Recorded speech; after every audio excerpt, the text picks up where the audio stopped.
చూచుచుండే, కీళ్లను మూలుగను విభజించి ఆయన వాక్యము నన్ను చూచుచుండే. ఆయన నుండి నే దాచలేను హృదయాంతరంగము.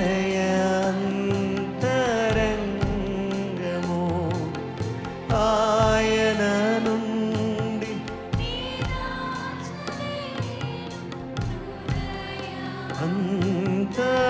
అంతరంగము.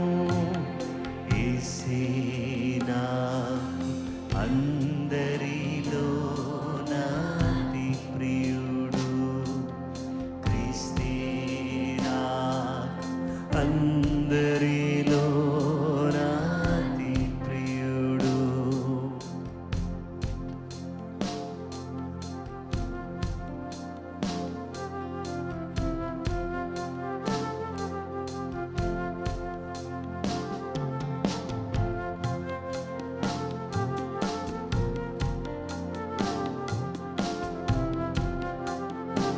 పాపము నీకు మరుగు కాదు, పాపము నీకు మరుగు కాదు, తీర్పుకు నేను పాత్రుడను.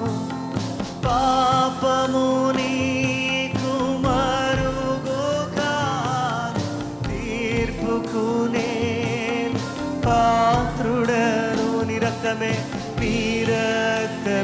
నన్ను శుద్ధీకరించును, నీ సన్నిధిలో ఉండును.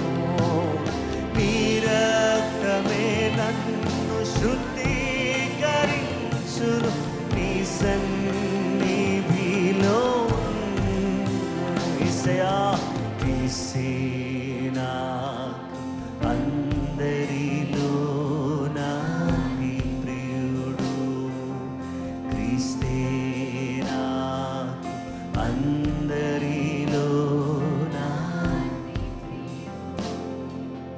యేసేనా అందరిలో నాతి ప్రియుడు, క్రీస్తేనా అందరిలో నాతి ప్రియుడు. ఆయన నుండి నే దాచలేను హృదయాంతరంగము. ఆయన నుండి నే దాచలేను హృదయాంతరంగము.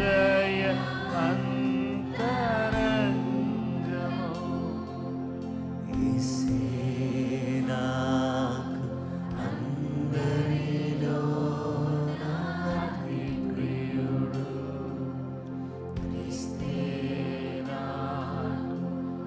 అందరిలో నాతి ప్రియుడు. హల్లెలూయా.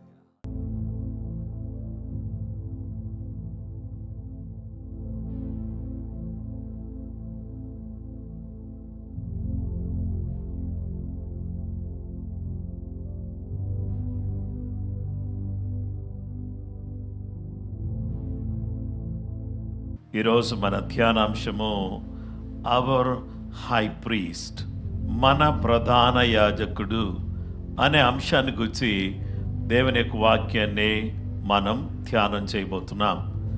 మన ప్రధాన యాజకుడు. ఈ మన ప్రధాన యాజకుడు ఏ విధంగా ఉన్నాడు అనే విషయానికి వస్తే, మన ప్రధాన యాజకుడిని గురించి బైబిల్ గ్రంథం చాలా స్పష్టంగా, చాలా చక్కగా మనకు తెలియపరుస్తుంది.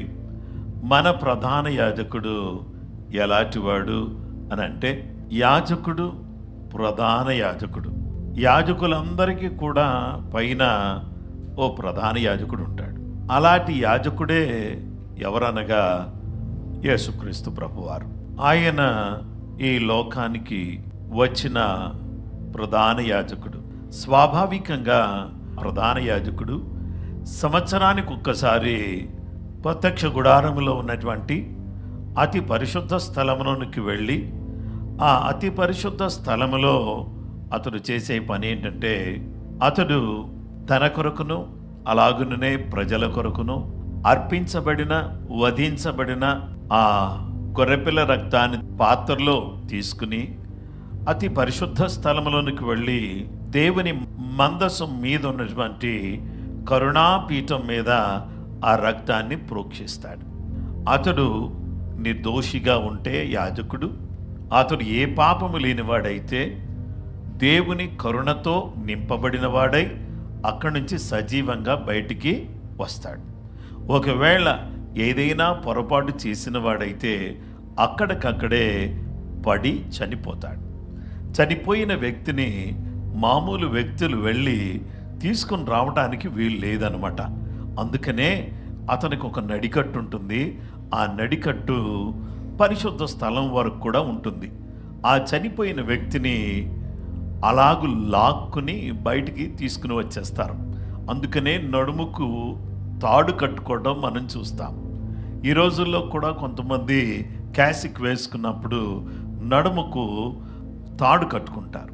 ఆ తాడు కట్టుకున్నటువంటి తాడు ఈరోజు చక్కటి కుచ్చులతో అందంగా కనబడవచ్చు. కానీ యాక్చువల్గా ఒక యాజకుడు అపరాధము చేసి ఆ అతి పరిశుద్ధ స్థలములో దేవుని చేత మొత్తబడి చనిపోతే అతను తీసుకుని లాక్కుని రావటానికి వీలుగా వెసులుబాటు కలిగేటట్టుగా ఈ తాడు ఉండేదన్నమాట. అయితే ఇక్కడ మన ప్రధాన యాజకుడు ఆయన యేసు ప్రభువారు సిలువలో తన ప్రాణాన్ని మనందరి కొరకు బలిగా ఇచ్చి అతి పరిశుద్ధ స్థలములో ఆయన తన రక్తముతో, అంటే గొర్రెపిల్ల రక్తముతో కాదు, కోడెల రక్తముతో కాదు, తన స్వరక్తము చేత ఆయన అతి పరిశుద్ధ స్థలములో ప్రవేశించి మనందరి పక్షంగా ఆ రక్తాన్ని యేసుక్రీస్తు ప్రభువారు ఆ కరుణాపీఠం మీద, అనగా దేవుని మహిమార్థమై మనందరి క్షమాపణ కొరకై, మనందరి విమోచన కొరకై ఆయన తన పరిశుద్ధ రక్తాన్ని కార్చాడు. ఇలాంటి గొప్ప ప్రధాన యాజకుడైన యేసుక్రీస్తు ప్రభువారు మనకుండడం మన ధన్యత, మనకు దేవుడిచ్చిన భాగ్యం. కాబట్టి దేవుని వాక్యంలో మనం చూస్తే హెబ్రీయులకు రాసిన పత్రిక 4వ అధ్యాయము 14వ వచనం నుండి 16వ వచనం వరకు మనం చదువుకుందాం. ఆకాశ మండలము గుండా వెళ్ళిన దేవుని కుమారుడైన యేసు అను గొప్ప ప్రధాన యాజకుడు మనకు ఉన్నాడు గనుకను మనము ఒప్పుకొనిన దాన్ని గట్టిగా చేపట్టుదము.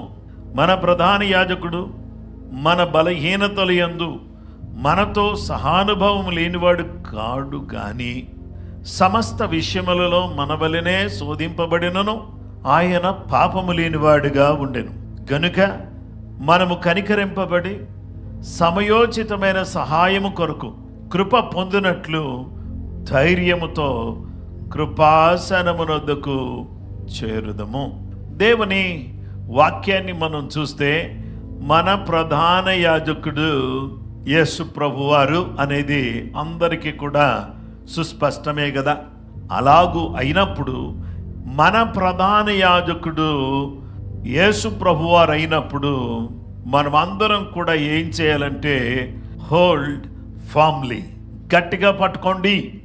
దేవుని వాక్యాన్ని మనం చూస్తే హెబ్రీయులకు రాసిన పత్రిక 4వ అధ్యాయం 14వ వచనంలో ఆకాశ మండలము గుండా వెళ్ళిన దేవుని కుమారుడైన యేసు అను గొప్ప ప్రధాన యాజకుడు మనకు ఉన్నాడు గనుక మనం ఒప్పుకున్న దాన్ని గట్టిగా చేపట్టుదము. ఏదైతే మనం ఒప్పుకుంటున్నామో, ఏదైతే యేసు ప్రభువారు మన ప్రధాన యాజకుడని, మన ప్రభు అని, మన రక్షకుడని మనం ఒప్పుకుంటున్నాం కాబట్టి మనందరం కూడా ఏం చేయాలంటే మనం ఒప్పుకున్న దాన్ని గట్టిగా పట్టుకోవాలి. మన నమ్మకాన్ని చెడగొట్టడానికి, మన నమ్మకాన్ని పాడు చేయటానికి, మన నమ్మకాన్ని కోల్పోయేటట్టుగా చేసేటటువంటి దుష్ట శక్తులు విపరీతంగా పనిచేస్తున్నాయి. సోషల్ మీడియాను వేదికగా చేసుకుని ఎన్నో రకాలైనటువంటి అబద్ధాలు ప్రచారం చేస్తూ మన విశ్వాసం మీద దెబ్బ కొట్టడానికి, మనం నమ్మిన దాన్ని కాదు లేదు అని చెప్పడానికి చాలా రకాలైనటువంటి ప్రయత్నాలు పన్నాగాలు పన్నుతున్నటువంటి వాళ్ళు ఎందరో ఉన్నారు. గనుక నా ప్రియమైనటువంటి వారులారా, పరిస్థితులు అస్తవ్యస్తంగా ఉన్నాయి. నీ నమ్మకాన్ని పోగొట్టడానికి ఎన్నో రకాలైన ప్రయత్నాలు జరుగుతున్నాయి. గనుక నీ నమ్మకం అనేది ఏం చేయకూడదంటే, నీవు నమ్మిన దాన్ని, నువ్వేదైతే నమ్ముతున్నావో అది ఎట్టి పరిస్థితుల్లో కూడా నువ్వు విడిచిపెట్టకూడదు. నీ నమ్మకాన్ని గట్టిగా పట్టుకోవాలి. ఎట్టి పరిస్థితుల్లో కూడా నమ్మకం అనేది పోకూడదు. ఎవరి మీద? యేసు మీద. యాలయనగా ఆయన ఎంత మాత్రమును దేవదూతల స్వభావమును ధరించుకొనక అబ్రహాము సంతాన స్వభావము ధరించుకొని ఉన్నాడు. కావున ప్రజల పాపములకు పరిహారము కలుగు చేయుటకై దేవుని సంబంధమైన కార్యములలో కనికరమును నమ్మకమును గల ప్రధాన యాజకుడుకు నిమిత్తము అన్ని విషయములో ఆయన తన సహోదరుల వంటి వాడు కావలసి వచ్చెను. మనందరినీ కూడా మరణ దాస్యము నుంచి విడిపించటానికి, పాప పరిహారము కలుగు చేయడానికి, పాపముల నుంచి మానవాళిని విడిపించటానికి యేసు ప్రభువారు తన సహోదరుల వంటి వాడు కావలసి వచ్చెను. ఆ యేసు క్రీస్తు ప్రభువారు ఎలా ఉన్నాడంటే, హెబ్రీయులకు రాసిన పత్రిక 10వ అధ్యాయం 21-22 వచనాల్లో, దేవుని ఇంటిపైన మనకు గొప్ప యాజకుడున్నాడు గనుకను మన సాక్షికి కల్మషము తోచుకున్నట్లు ప్రోక్షింపబడిన హృదయములు గలవారమును నిర్మలమైన ఉదకముతో స్నానము చేసిన శరీరములు గలవారమై ఉండి విశ్వాస విషయములో సంపూర్ణ నిశ్చయత కలిగి యథార్థమైన హృదయముతో మనము దేవుని సన్నిధానమునకు చేరుదము.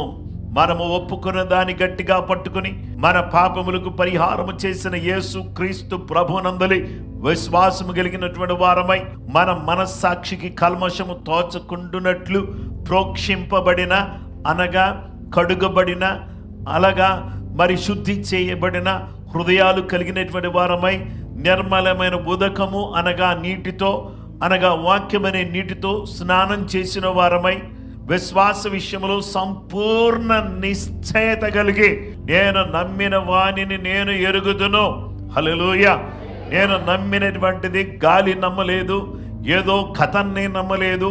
యేసు క్రీస్తు ప్రభువారు నాకు అనుగ్రహించిన, నాకు తెలియజేసిన, నాకు ఇచ్చిన ఈ గొప్ప నిశ్చయత అంటే నేను దృఢంగా నమ్మేటటువంటి ఆ నిశ్చయత కలిగి యథార్థ హృదయముతో ప్రోక్షింపబడిన హృదయముతో మనస్సాక్షికి కల్మషము తోచకుండా శుద్ధ మనస్సాక్షితో ప్రోక్షింపబడిన కడుగబడిన హృదయాలతో నిర్మలమైన ఉదకముతో స్నానం చేసిన శరీరాలతో విశ్వాసములో సంపూర్ణ నిశ్చయత కలిగిన వారమై యథార్థ హృదయముతో మనమందరం కూడా మన ప్రధాన యాజకుడు మనకు దారి చూపించాడు. దేవాలయపు తెర ఆయన చనిపోయినప్పుడు నడిమికి చెనిగెను గనుక అతి పరిశుద్ధ స్థలములోనికి మనకు దేవుడు ఏమనుగ్రహించాడంటే మార్గమును అనుగ్రహించాడు. He gave us access to holy of holies. అతి పరిశుద్ధ స్థలానికి దేవుడు మనకు యాక్సెస్ దయచేశాడు. నేరుగా వెళ్ళేటటువంటి కృప దేవుడు మనకు దయచేశాడు. మనకు మీడియేటర్ అక్కర్లేదు. యేసయ్యా నేను పాపిని, నీ రక్తంతో నన్ను కడుగు, నన్ను పవిత్రపరచు, నన్ను పరిశుద్ధపరచు అని మనం చెప్పగానే మనం అందరం కూడా ఎక్కడికి చేరుకునే అవకాశం ఉందంటే యేసయ్య సన్నిధిలోకి చేరే గొప్ప అవకాశాన్ని దేవుడు మనందరికి దయచేశాడు. అందును బట్టి యేసయ్యకే మహిమ కలుగును గాక, యేసయ్యకే మహిమ కలుగును గాక, యేసయ్యకే మహిమ కలుగును గాక. హల్లెలూయా. ఎంత మంచి దేవుడు, ఎంత మంచి దేవుడు. హెబ్రీయులకు రాసిన పత్రిక 10వ అధ్యాయం 23వ వచనంలో వాగ్దానము చేసిన వాడు నమ్మదగిన వాడు గనుక మన నిరీక్షణ విషయమై మనం ఒప్పుకునేది నిశ్చలముగా పట్టుకుందాము. వాగ్దానము చేసిన వాడు ఎలాంటి వాడంటే నమ్మదగిన వాడు. అడుగుడి మీకు ఇయ్యబడును, వెదకుడి మీకు దొరుకును, తట్టుడి మీకు తీయబడును అని వాగ్దానం చేసినటువంటి వాడు నమ్మదగిన వాడు. తన్నడు వారికి పరిశుద్ధాత్మను ఎంతో నిశ్చయముగా అనుగ్రహించును అన్నటువంటి దేవుడు. ఆయన ఎలాంటి దేవుడుగా ఉన్నాడంటే ఆ దేవుడు నమ్మదగిన దేవుడు. హల్లెలూయా. మనము నమ్మదగిన వారం కాకపోయినప్పుడు కూడా దేవుడు ఒక అద్భుతమైనటువంటి రీతిలో ఆయన నమ్మదగిన దేవుడుగా ఆయన మనకు కనబడుతున్నాడు. దేవుని పిల్లలమైనటువంటి మనం అందరం కూడా ఏదైతే మనం నమ్మామో దాన్ని గట్టిగా పట్టుకుందాం. ఆమేన్. ఆయన ఎవరిని కూడా విడిచిపెట్టి దేవుడు కాదు. ఆయన వాగ్దానం చేసిన దాన్ని ఆయన నెరవేర్చే దేవుడుగా ఉన్నాడు. కనుక మనం అందరం కూడా మనము ఏదైతే ఒప్పుకున్నామో, ఏదైతే నమ్ముతున్నామో దాన్ని గట్టిగా పట్టుకుందాం. దేవునికి స్తోత్రం. హల్లెలూయా అని చెప్పండి. గట్టిగా పట్టుకోండి. రెండో విషయం దగ్గరికి వస్తాం. థ్రోన్ ఆఫ్ గ్రేస్, కృపాసనము. థ్రోన్ ఆఫ్ గ్రేస్, కృపాసనము. మన ప్రధాన యాజకుడు ఎక్కడ కూర్చున్నాడంటే కృపా సింహాసనం మీద కూర్చున్నాడు. ఏ సింహాసనం మీద ఉన్నాడు? ఆయన కృపా సింహాసనం మీద ఉన్నాడు. దేవుని బిడ్డలారా, స్తుతి సింహాసనాసీనుడు. మనందరూ కూడా ఆరాధన చేస్తూ ఉంటే స్తుతి సింహాసనం మీద ఉన్నాడు. ఉండి చాలా సంతోషపడ్డాడు. నిజంగా ఆరాధన చేసేవాళ్ళు. కొంతమంది ఇక నిద్రపోతూ ఆవిలిస్తూ ఏదోలే అన్నట్టుగా స్తుతించేవాళ్ళు. స్తుతి ఆయన పట్టించుకోలేదు. కానీ నిజంగా దేవుని సన్నిధిలో హృదయపూర్వకంగా నేను దేవుని సన్నిధిలోకి వచ్చాను, దేవుడు నాకు ఇంత గొప్ప కార్యం చేశాడు, నన్ను సజీవుడిగా ఉంచాడు, సిలువ పండుగలో నేను ఉండేటటువంటి కృప నాకు ఇచ్చాడు, ఎంత మంచి దేవుడు నాయన. చాలా మందికి అవకాశం లేదు, చాలా మంది రాలేకపోతున్నారు. ఉద్యోగాలు బట్టి, కొంచెం ఆఫీసులో లేట్ అవడం బట్టి వారు ఈ యొక్క అవకాశాన్ని సద్వినియోగం చేసుకోలేకపోతున్నారు. కాబట్టి నా ప్రభువా, నా రక్షకుడా, నువ్వెంత మంచి దేవుడు నాయనా, నాకు ఈ కృప ఇచ్చావయ్యా అని నువ్వు స్తుతిస్తే ఆ స్తుతుల మీద దేవుడు కూర్చుంటాడు. మనం అందరం కూడా ఏం చేయాలంటే స్తుతిస్తూ ఆరాధిస్తూ ఉన్నప్పుడు ఆ స్తుతుల సింహాసనం మీద ఆసీనుడైనటువంటి దేవుడు ఆయన అద్భుతాలు చేసి స్తుతి సింహాసనం మీద ఆయన కూర్చునేటటువంటి మహా గొప్ప దేవుడుగా, అద్భుత కరుడుగా, ఆశ్చర్యకరుడుగా ఆయన మనందరికి కూడా కనబడుతున్నాడు. గనుక నా ప్రియమైనటువంటి సహోదరి సహోదరులారా, ఆయన సన్నిధిలో ఉన్నటువంటి మనము ఈ కృపా సింహాసనం మీద యేసయ్య ఇప్పుడు కూర్చున్నాడు. కృపా సింహాసనం మీద కూర్చున్నాడంటే దానికి అర్థం ఏంటి? దేనికోసం? కృప చూపించడానికి. ఎంత కృప, ఎంత కృప! ఇంత ఇంత ఇంత ఎంత నీవు ఊహించలేనంత కృప. హల్లెలూయా. నువ్వు అసలు కల్లో కూడా అనుకో, దావీదు రాజు అవుతాడని కల్లో అనుకోలేదు, రాజుగా చేశాడు. అన్నలు గోతులో తోసేస్తే నా పరిస్థితి ఇంతేనేమో అనుకున్నాడు.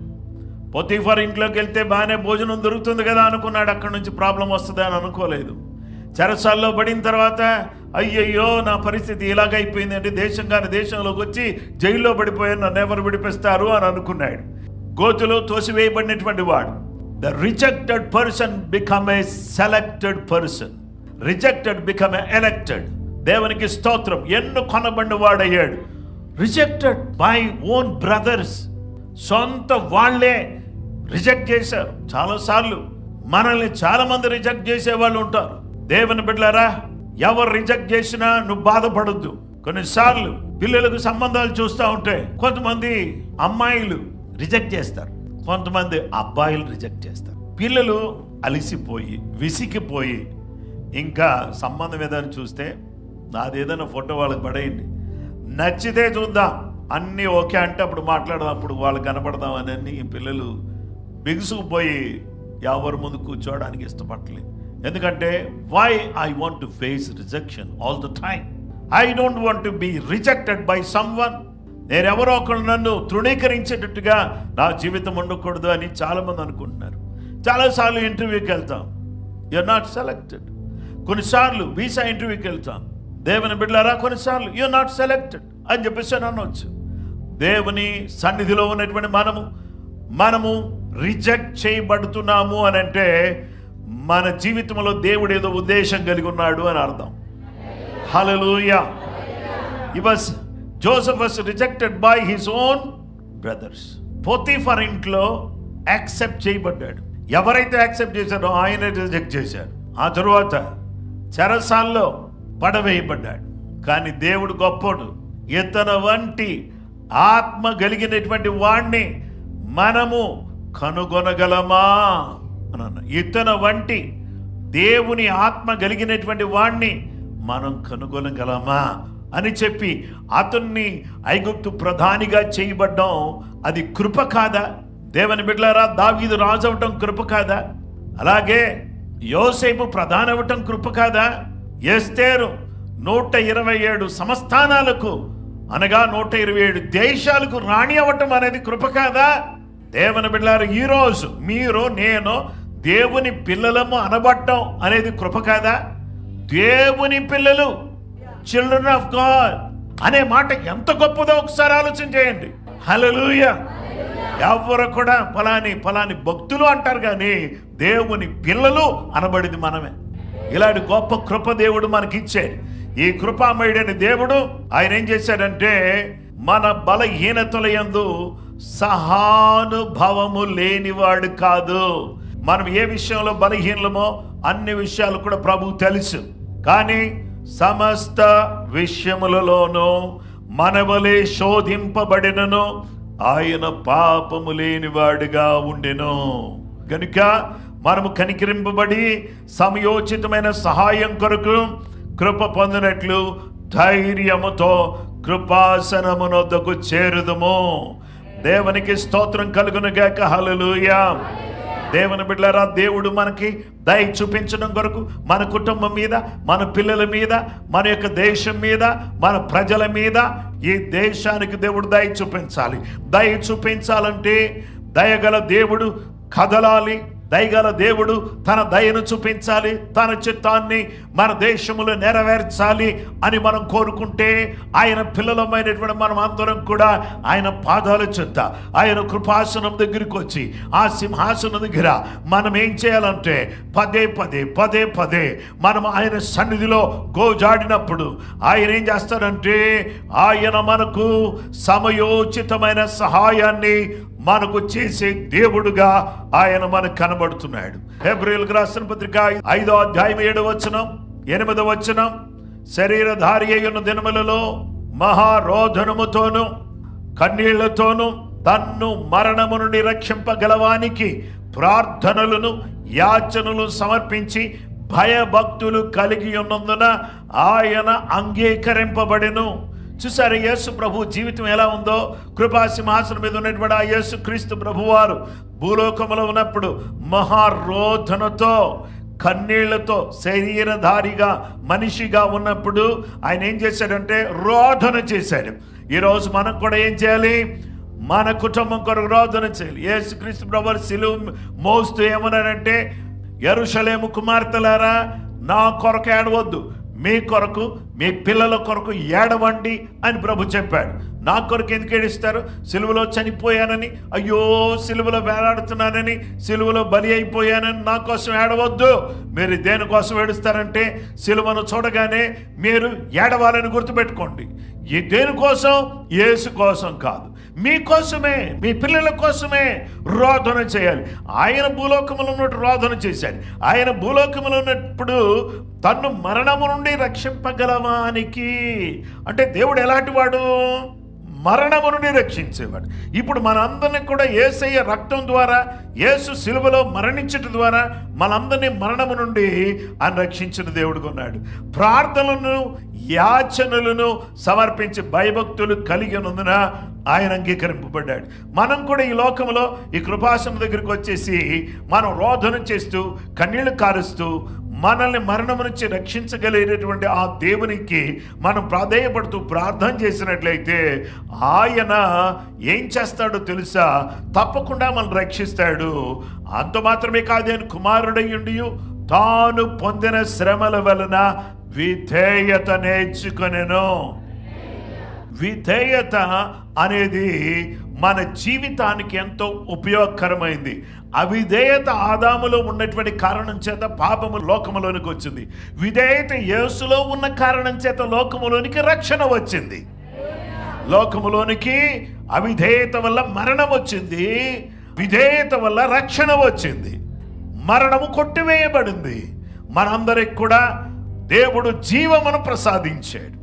కనుక ఈ యేసు ప్రభువారు మన ప్రధాన యాజకుడు, నిత్య రక్షణకు కారకుడయ్యాడు. నిత్య రక్షణ అంటే మనం ఒకసారి రక్షించబడితే ఆ రక్షణను కాపాడుకుంటూ ఉంటే ఆ రక్షణ యుగయుగాలు నిలిచే ఉంటుంది. హల్లెలూయా. రక్షణ పొందాలి, రక్షణ కాపాడుకోవాలి. అందరు కూడా రక్షణ పొందినవారు, బాప్తిస్మం పొందినవారు గుడ్ ఫ్రైడే రోజు బాప్తిస్మం తీసుకోండి. ఓకే, పొందిన వారు ఏం చేస్తారు? మీ రక్షణను మీరు కాపాడుకోండి.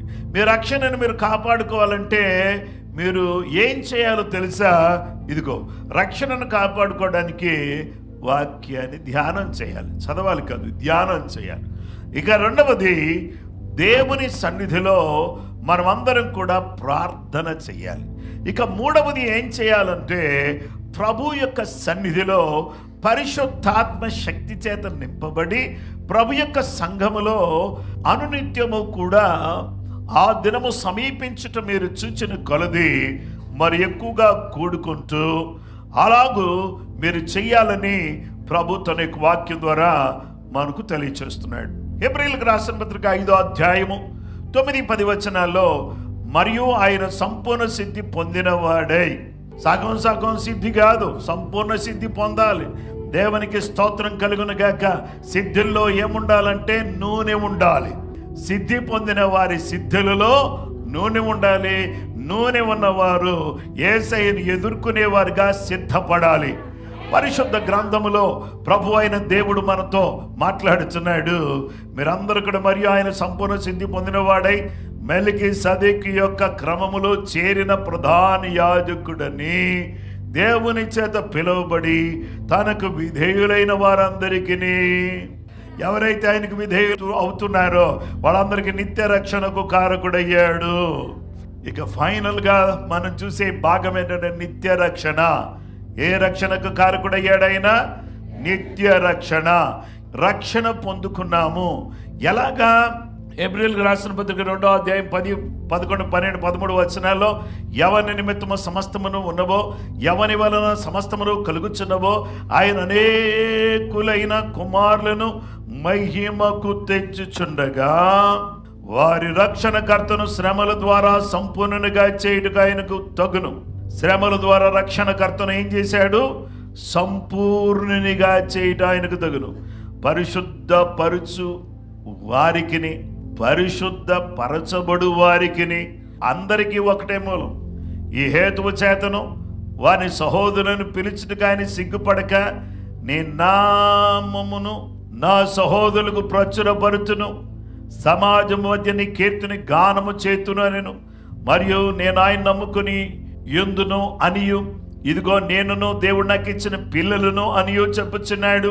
కాబట్టి పిల్లలు రక్త మాంసములు కలిగిన వారైనందున ఆ ప్రకారమే మరణము యొక్క బలము గలవానిని, అనగా అపవాదిని మరణము ద్వారానే, శిలువ మరణం ద్వారానే నాశనం చేయడానికి జీవితకాలం అంతా ఆయన పిల్లలమైనటువంటి మనమందరం కూడా మరణ భయం చేత దాస్యానికి లోబడి ఎప్పుడు ప్రాణం పోద్దో, ఎప్పుడు చచ్చిపోతామో, ఏమైపోద్దో అని ఆందోళన చెందుతూ ఉంటే, ఏమీ ఆందోళన చెందక్కర్లేదు.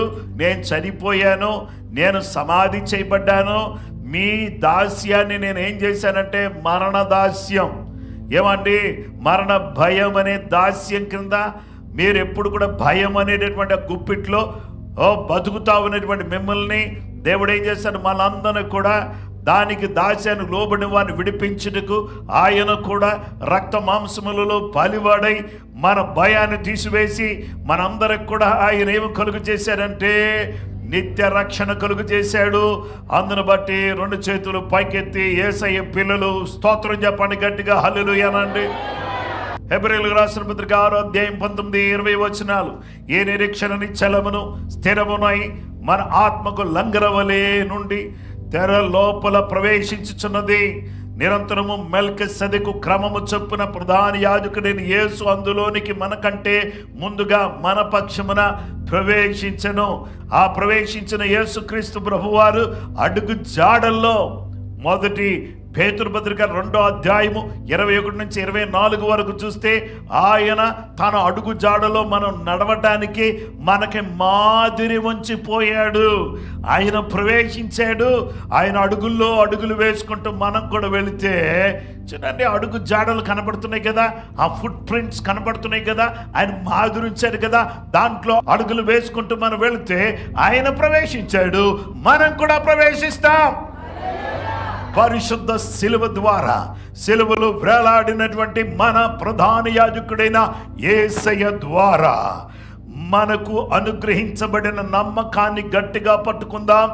కృపాసనం దగ్గరికి ధైర్యంగా చేరుకుందాం.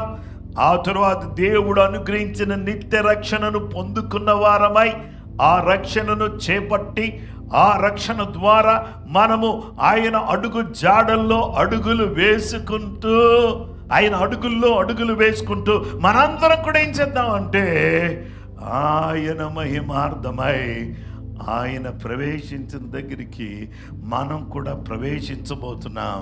ఇలా ప్రవేశపెట్టిన వాడు ప్రధాన యాజకుడు. మామూలు యాజకుడు ఏమనేవాడంటే, ప్రధాన యాజకుడు వద్దయ్యా, ఏమైనా తేడా వస్తే నేను చనిపోతే చనిపోతాను కానీ మీరు కూడా పోతారు, మీరు వద్దు బాబు అని బతిమలేవాడు. వద్దు, ఈ స్థలానికి రావద్దు అని. మన ప్రధాన యాజకుడు, నేను ముందెళ్ళాను, నాకేం కాలేదు, మీరు కూడా వచ్చేయండి. హల్లెలూయా. నేను ముందే వెళ్ళిపోయాను, నాకేం కాలేదు, మీరు కూడా వచ్చేయండి. మీరందరూ కూడా ఎంత గొప్ప కృప ఇచ్చిన మన ప్రధాన యాజకుడిని మనం తలపోసుకుంటూ, అయ్యా మీరు యాజకుడు కాదు, ప్రధాన యాజకుడు, మా కొరకు పరలోకానికి మమ్మల్ని చేర్చడం కొరకు ప్రధాన యాజకుడిగా మీరు చేయాల్సిన పనులన్నీ చేసేశారు. అందుని బట్టి ప్రధాన యాజకుడా నీకు వందనాలయ్యా, నీకు స్తోత్రాలు నాయనా అని హృదయపూర్వకంగా ఆయనని మహిమపరిచేటటువంటి పిల్లలు ఈరోజు ఆ కృపాసన దగ్గర నుంచి ఏమైనా పొందుకుంటారు, ఏమైనా ఆశీర్వాదాలు సంపాదించుకోగలుగుతారు. గనుక ఆ విధంగా కృపగల దేవుడు మనకు సహాయం చేసేటట్టుగా మనందరం కూడా ఆయన పాదాల దగ్గర కొన్ని నిమిషాలు ప్రార్థన చేసుకుందామా?